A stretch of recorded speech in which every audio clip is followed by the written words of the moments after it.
Split squat, jump, and stick. The big thing here is you're going to start from a dead stop. The whole point of the exercise is when you jump and then you land, you need to come to a dead stop. So each time you should have a definite pause here. So I'm just getting set up here. I jump, I pause, I reload with my arms each time. You really need to make sure that you use the arms. So you jump, you try to stick the landing. So you really want to be able to stick the landing and come to a complete stop right at that sort of perfect 90-degree angle.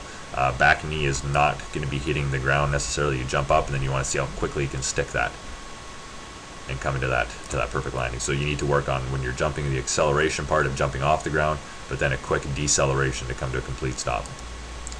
Overhead sit-up, you really want to make sure your feet stay on the ground. You go straight up and down. So you see when he does this, is the bar, if I draw an imaginary line up from his hips straight up to the sky here, the bar isn't going to pass that line. And when he comes back down, his arms aren't going to go this way. So that's what I mean by an elevator shaft. So think if we got an elevator shaft here and here, and the bar is going to go straight up through that.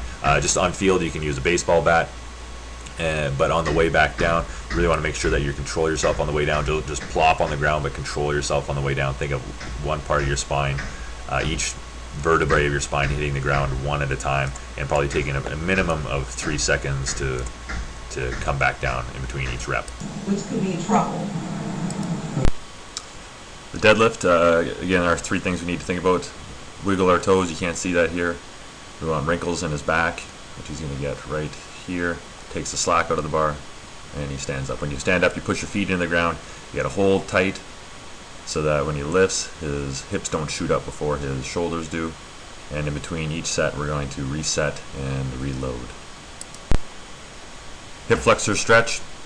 We want to stay stacked with our ribs down. The major tendency is to sort of do a big arch in our low back. You see me emphasizing that with this athlete here. You want to push forward through your glutes. And then in this case, he's pushing his left with his left glute. He's pushing his left forward. That's the knee that's down. We want to try to hold for 5, and then the really important thing is to sort of breathe, do long exhales when you're doing this type of stretch. If putting your back foot up on the chair or bench is a bit too difficult, do the version on the right with the foot on the ground. Still, same rules apply. We want to stay stacked, and when we push forward, we do not arch our back. Resisted push-up. Push-ups are an amazing exercise. We can add some resistance to it to make them even better once you've graduated from normal push-ups, but again, you really have to make sure that you can do normal push-ups from the ground with a perfect tempo before playing around with this. So the 2 ways to add resistance to them. On the right here, we have the band going across our back. You can see how he kind of gets into it here. Obviously, the thicker the band, the tougher it's going to be. He's going to come down, and he's going to come up. The thing about the band is that you're not getting the same resistance all the way through like you would with the plates over here that I'll talk about. When you're at the bottom, there's not much tension in the band, and at the top, there's more tension, which is great because it helps kind of train our muscles the way that we need them to, in the sense that when we're at the bottom, we don't have as much strength as we do at the top. So there's less resistance at the bottom, which is great, and there's more resistance at the top. Over on the left with the partner one with the plate, this one's more difficult, and you really have to have a really good partner with you. Obviously, the weight is the same the whole time. You really want to keep the resistance around the shoulders. Same idea here. It's around the shoulders, not as low back, but it's up there. I find that even the plate kind of helps keep your head in a nice straight line like this. The partner really has to kind of move up and down with the athlete. They can't just put the weights on there and then leave them. They have to kind of go up and down with them. You really have to pay attention in both these cases about the sway in the low back, because we have that extra resistance on the shoulders. The tendency to kind of sway in our low back is even higher than when you're doing it with a normal push-up. So you really got to cue that you might kick them in the stomach or kick them in the butt, and that should get them to tighten those muscles up so that they can perform this exercise properly. And also just watch for the head shooting forward like we do on any Swiss ball leg curl. The goal here is to try to keep your knees, hips, and shoulders in one straight line all the time as you're going up and as you're coming down. It gets a little bit tricky as you're trying to come up to keep those hips up, but again, you got to keep them up in a straight line. And I really want you to kind of really accentuate the way going out. So in this particular phase, he's going out like that. Make sure that you just don't let the ball kind of roll out. You need to control it on the way out. 2 to 3 seconds on the way out on this Swiss ball leg ball curl. Plate pinch. This is just a good way to work on some forearm strength. You're gonna have to kind of figure out what you have access to in the gym. In the video here, we have like a bumper plate. is 45 pounds. That's not very easy to do as a full-grown athlete. Big forearms. You can do that. So if you're at a normal gym and you have kind of the smaller weights, I mean, you just have to figure out kind of what's your progression. So for example, down here I have 2 10s. So you put 2 10s, smooth sides on the outside, so your fingers can't grip onto anything. You do 2 10s and then maybe 2 10s with a 5, and then 3 10s, and then 2 25s would be a pretty good level to get to. And if you're going to try to do it for about 30 seconds, you can progress both in time and weight.